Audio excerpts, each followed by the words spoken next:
print, email, Facebook, Twitter, more opinion. Captain Cook is a contested national symbol, so why spend more money on him? Captain Cook has loomed large in the federal government's 2018 budget. The government allocated $48.7 million over 4 years to commemorate the 250th anniversary of Cook's voyages to the South Pacific and Australia in 1770. The funding has been widely debated on social media as another fray in Australia's culture wars, particularly in the context of $84 million in cuts to the ABC.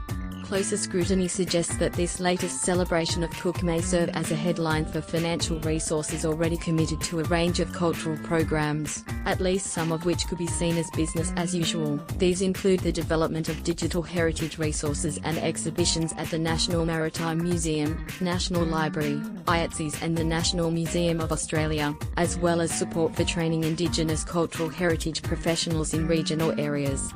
However, the budget package also includes unspecified support for the voyaging of the replica HMV Endeavour and a $25 million contribution towards redevelopment of Botany Bay National Park, including a proposed new monument to the Great Man. So while the entire $48.7 million won't simply go towards a monument, it's clear that celebrating the 250th anniversary of Cook's landing at Botany Bay is a high priority for this federal government. Cook had a major influence on the world in 1770. Lieutenant, later Captain, James Cook, on a scientific mission for the British Navy, anchored in a harbour he first called Stingray Bay. He later changed it to Botany Bay, commemorating the trove of specimens collected by the ship's botanists, Joseph Banks and Daniel Solander. Cook made contact with Aboriginal people, mapped the eastern coast of the continent, claimed it for the British Crown and named it New South Wales, allowing for the future dispossession of Australia's First Nations. He would later return to the Pacific on 2 more voyages before his death in Hawaii in 1779. Scholars agree that Cook had a major influence on the world during his lifetime. His actions, writings and voyages continue to resonate through modern colonial and post-colonial history.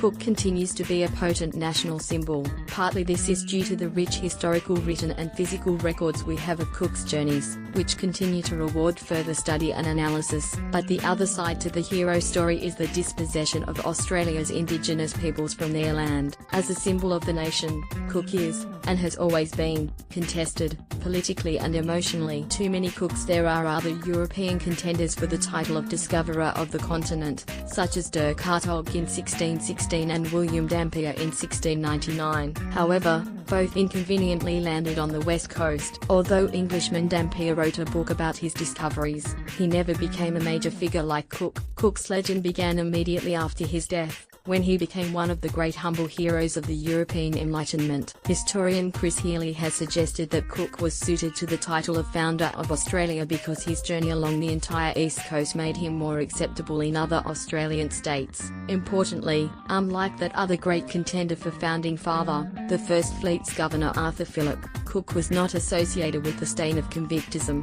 Australians celebrated the bicentenary of Cook's arrival in 1970, and the bicentenary of the arrival of the First Fleet in 1988. Throughout this period it was widely accepted that Cook was the single most important actor in the British possession of Australia, despite the fact that many other political figures played significant roles. This perhaps partly explains why Cook has featured so prominently in Aboriginal narratives of dispossession, and why the celebrations in 1970 and 1988 triggered debate around Aboriginal land rights. Other scholars have examined the Aboriginal perspective on Cook's landing. In the 1970s, archaeologist Vincent McGaw found British artefacts in a midden at Botany Bay. He cautiously suggested that these items might have been part of the gifts given by Cook to the Aboriginal people he encountered. Historian Maria Nugent has assessed the narratives recounted by Percy Mumbulla and Hobbles Danayari. Both were senior Aboriginal lawmen and knowledge holders who, in the 1970s and 80s, shared their sagas of the coming of Cook to their lands with anthropologists. Media player,